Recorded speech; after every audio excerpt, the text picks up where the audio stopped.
What's good, YouTube? It's your boy B right here doing a Jackknife Dragon Armor Dragon deck profile representing Team Organized. First off, I'll start with my monsters, explaining some things, and then go into the spells. So first off, my buddy Jackknife Dragon, the core of the deck. I run 4 copies of him. He is the best Armor Dragon, I believe. Pay 1, pay 2 to search 1 and then overlay him for an evolution. So having him is really good. And speaking of evolutions, I played 3 of them. The only reason why I play 3 is because you can search them from the deck, so toolboxing is the essential key to this. Having 2 of him is the most important one, and having 1 of him is having penetration option is really good. So only running 3. If you play more, you usually get them clogged in your hand or you want to charge them. But if you want to keep them, like I usually keep this sometimes if I want to penetrate, but if you want to keep them in your hand, you can do so if you want. I played 3 halberds, ending for the size 2s. I tested 4, but sometimes I have too much in my hand or I draw them at the wrong times. But having 3 is the perfect number. Moving in the center is really good because this is an open center heavy deck. Because you usually have Jackknife Dragon with the soul because on the field, and they usually never get over him. So having him in hand is usually pointless, but if you have him early game, he's really good. Usually you want to use him before you start spamming Jackknife Dragon out. Moving on to the size 1, generic 5K vanilla beat stick, really good, no explanatories here. And then I played 3 spike shoulders. I only played 3. Sometimes I draw them too much, but having 3 is the perfect number. Paying 1 gauge sometimes it's a lot because you want to save, reserve your gauge for Jackknife Braveheart or other cards. So having him with Thunderstorm is really powerful, hitting for 6, or if you have a weapon, you'll hit for at least 8 damage if they have no nulls. Is really powerful. And then ending with the monsters, I run 4 of the movers because again, this is an open center heavy deck. Having this with Jackknife Dragon with no nulls is really useful, so you can hit for 2 because they clear the center with Jackknife Thunderstorm anyways. So that's that with the monsters. Heading on with the spells, you have 8 nulls, 4 blues and 4 greens. Again, all the nulls are very useful. It's open center heavy deck, so you want to go aggressive as possible, but defensive when you need to with the movers. You want to have the life for Thunderstorm and the gauge for Jackknife Dragon. So all the shields do what they gotta do. Do what you gotta do. But anyways, you play 3 the life set spells. It's really broken in the deck because you go Jackknife Dragon Buddy Call, so that's 2 life, and then you evolution, so that's 3, and then you call size 1, that's 4. That's 2 free pops with this field spell, or the set spell, sorry. And then having this is basically like having a continuous invigorating breath. So having life in this game is very useful and crucial. Keeps you in the game real fast. So I only played 3 Drago energies. The reason why I only played 3, counterattack is good with 3000 of course.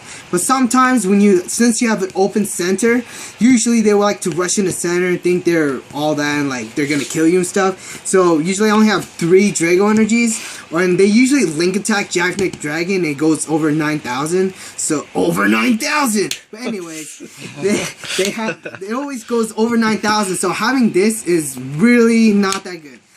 Also with Halberd, they for example, they have Armor Knight Demon. They go attack with into Halberd. This is only 9,000. So having 9,000 versus 9,000, I lose and it's GG. So I only played 3. It's very good sometimes, but I just have it for toolboxing. So that's that. 3 Dragonic Charge. Again, gauge heavy deck. You can use it with Braveheart, and having extra gauges is very important for the deck because you use Halberd, Spike Shoulder, Jackknife Dragon, and again with all the counter spells such as 2 Dragonic Breath and 2 Thunderstorm, or Dragonic Thunder, sorry.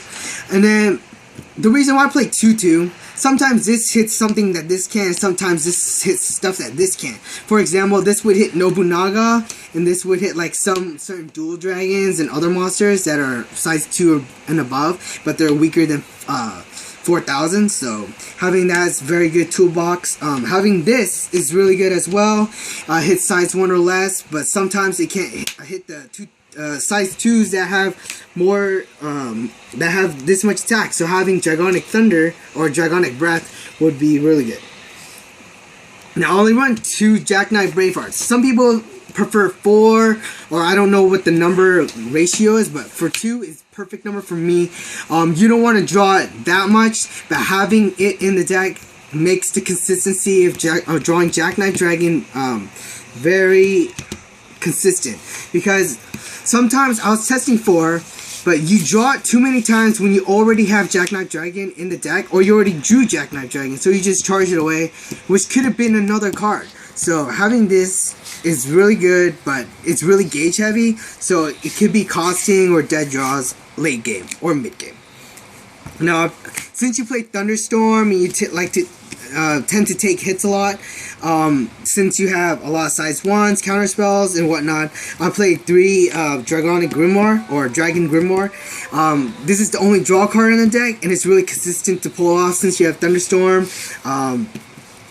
It's really sacky, I guess, but if we get another draw card, I'd play something over that. But also, since you lose life, you play and you want gauge more, it combos well with this card. So if you have 6 life, you can play this and then play that. So having this with that, engaging with this for Jackknife abilities or any gauge heavy like things that you need. Knuckle is good. A lot of people play Drago Brave. I don't like discarding, and the damage isn't worth it since you already have a lot of aggressive plays like Spike Shoulder and Jackknife Dragon. You're already doing 3 crits anyway. I'm sure a lot of people prefer it more, but gauging in this deck, again, is very important. This could also get over really strong monsters like Armor Knight Demon or some certain dual dragons that you don't want to link attack into dual law. So having Knuckle is really good, and that's why I play Knuckle over Drago Brave. So that's it for the deck profile. Rate, comment, subscribe, and stay tuned for more deck profiles. Thank you.